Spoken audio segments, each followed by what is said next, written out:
Então, no processo de parametrização, a gente tem uma variável t que pertence ao intervalo i, né? E esse intervalo i, ele está contido dentro dos reais.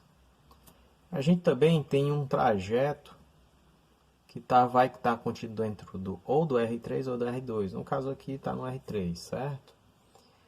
E esse RT vai ser chamado de função vetorial e ele vai transformar o intervalo i, vai pegar alguma coisa aqui no intervalo e vai jogar para dentro do R3 ou do plano, né, no R2, certo? Então basicamente a gente tem isso aqui, ó. R vai pegar o intervalo i e vai jogar dentro do R3, dentro de um trajeto no R3. Aqui. Esse traje agora tem algumas características a mais que ainda a gente vai perceber ao longo do nosso estudo. Primeiro, vai existir um sentido, certo? Ou seja, dado o trajeto, o movimento pode acontecer nesse sentido aqui, né? Ou no sentido oposto, ok? E ele também vai ter a velocidade, outra característica que a gente vai poder extrair da função vetorial. O movimento ele pode acontecer muito devagar, né? Ele pode acontecer aqui devagar sobre esse trajeto, ou ele pode vir bem rápido, né? Isso a gente vai ter parametrizações para todas essas possibilidades, certo? Uma observação importante sobre essa representação de funções vetoriais é que a gente não vai poder chamar o RT de gráfico, exatamente porque o T não aparece aqui na figura, certo? Ele tá omitido aqui, né? Ele não vai aparecer aqui no trajeto, na representação do trajeto. Então, a gente jamais vai colocar essa expressão de gráfico e apenas em algumas situações, né, que algum gráfico ele pode representar um trajeto, mas as funções vetoriais não, certo? O t está omitido ali e você, na verdade, nas funções vetoriais você consegue representar muito mais informação do que com gráficos. A gente vai perceber isso ao longo de alguns exemplos, né? A trajetória da curva, né, é a imagem da função. Essa trajetória aqui vai ser exatamente a imagem de todos esses pontos, né? Então a curva vai estar contida aqui dentro, certo? Então, em funções vetoriais você pode encontrar relações entre as equações de parametrização e essas relações vão descrever o trajeto. Eu vou colocar aqui um exemplo. Vamos ver esse exemplo aqui. Ok, vamos analisar esse exemplo aqui. E aqui a gente vai ver as possibilidades que a gente pode ter de parametrização sobre um determinado trajeto, né? Vamos lá, ó. Esboça a trajetória das três curvas abaixo. A gente tem R1, que é 2t em x e 4t mais 1 em y. A gente tem a curva R2, que é menos 2t em x e 1 menos 4t em y. E a gente tem a curva R3, que é t em x e 2t mais 1 em y, certo? Então vamos lá, vamos começar analisando aqui a curva R1, né? O nosso x aqui é 2t, então tá aqui, eu tenho aqui em verde, x igual a 2t. Desenvolvendo, a gente tem t igual a x sobre 2, certo? Eu vou substituir esse t igual a x sobre 2 aqui nessa expressão do y. E fazendo esse processo, eu chego aqui, ó, nesse gráfico aqui, nessa equação, que é y igual a 2x mais 1, que é uma equação de uma reta, certo? Se a gente fizer o gráfico dessa equação aqui, a gente obtém exatamente essa reta aqui, certo? Agora vamos analisar o R2, a curva R2. A curva R2 a gente tem menos 2t em x, está aqui, x igual a menos 2t, né? E aí eu desenvolvo e obtenho que t igual a menos x sobre 2. Então eu vou substituir esse menos x sobre 2 aqui na equação y, certo? E aí desenvolvendo eu obtenho y igual a 2x mais 1.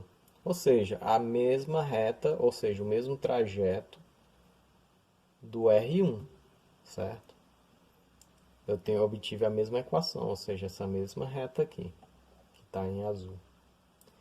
E aqui, de forma ainda mais trivial, né, essa daqui é bem mais fácil de verificar, você tem o R3. O R3 você faz x igual a t, ou t, o nosso t é o próprio x, e aí você substitui aqui, ó, em y, né, então você vai ter 2x mais 1, certo? Então veja, todas essas três curvas aqui, elas estão sobre o mesmo trajeto, que é y igual a 2x mais 1, certo? Mas será que elas são iguais? Né? Essas curvas aqui são iguais?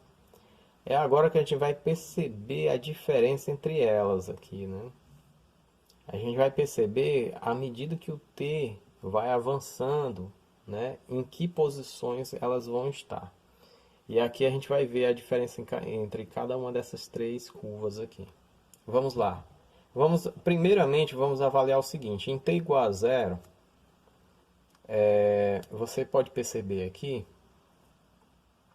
que elas vão estar na mesma posição, né? Na posição 0, 1, certo?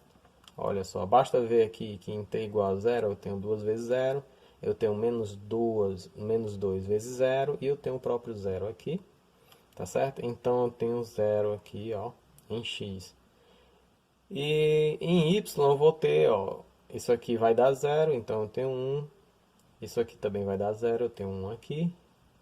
E 2t aqui vai dar 0, eu tenho 1 também, né? Então a primeira coisa que a gente tem que observar é que para essas três curvas, no instante t igual a 0, elas estão posicionadas exatamente no mesmo ponto, no ponto 0, 1. Que é exatamente esse ponto aqui, ó. Certo? É exatamente esse pontinho aqui. Então, as três partículas estão no instante t igual a zero nessa posição aqui. Agora vamos avaliar o seguinte, quando t é igual a meio. Quando t é meio, vamos ver onde é que vai estar o R1, certo? Em t igual a meio, você tem aqui 2 vezes meio, que dá 1, tá ok? E 4 vezes meio, que dá 4 vezes meio dá 2, mais 1 dá 3. Então eu tenho aqui o ponto 1, 3. Agora vamos ver o R2. No ponto, em t igual a meio, o R2, onde é que ele vai estar? Vamos lá. Menos 2 vezes meio dá menos 1, tá ok? E 1 menos 4 vezes meio, bom, menos 4 vezes meio dá menos 2.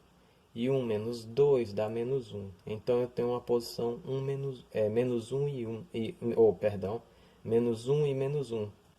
E o R3? O R3 vai estar em t igual a meio, ele vai estar no ponto meio e no ponto 2 vezes meio 1 e 1 mais 1, 2. Aqui. Então ele vai estar no ponto meio e 2. Ok? Então vamos observar o seguinte. As três curvas aqui, ó, os três trajetos, eles saem do mesmo ponto. Agora, o R1, ele vem para cá, para o ponto 1, 3. O R2, que é esse ponto aqui, ele sai daqui do momento aqui de origem, né? A origem do movimento está aqui. E ele vem exatamente para o ponto menos 1 e menos 1, que é aqui. A gente percebe aqui, ó, menos 1 e menos 1. E o R3, ele sai aqui do ponto 0, 1, né? Ele sai do ponto 0, 1 e vem para cá no instante meio. Só que no instante meio ele vai estar bem aqui, ó, no ponto meio, o x meio e o y 2. Certo? Vocês percebem isso? Pois bem, o que é que a gente pode concluir? Quando esse daqui Quando tu saiu do instante zero para o instante meio, né, o R1 avançou aqui nessa direção. O R3 ele avançou na mesma direção, mas ele foi um pouquinho mais lento, ou seja, ele só andou metade do percurso que o R1 andou, certo? E o R2 ele andou no sentido oposto, ele veio para cá, certo? Então veja, a gente tem a mesma trajetória, mas essas parametrizações aqui, cada uma representa um movimento diferente. O R2 está no sentido oposto e o R1 está no mesmo sentido do R3, mas ele é duas vezes mais rápido do que o R3. Então, parametrizações elas trazem bastante informação sobre o movimento de partículas, né? De pontos. Aqui, no caso, a gente tem um movimento de um ponto sobre um plano, tá ok? E aqui a gente tem bastante informação sobre o movimento dessa partícula ou desse ponto, né? Sobre esse plano aqui.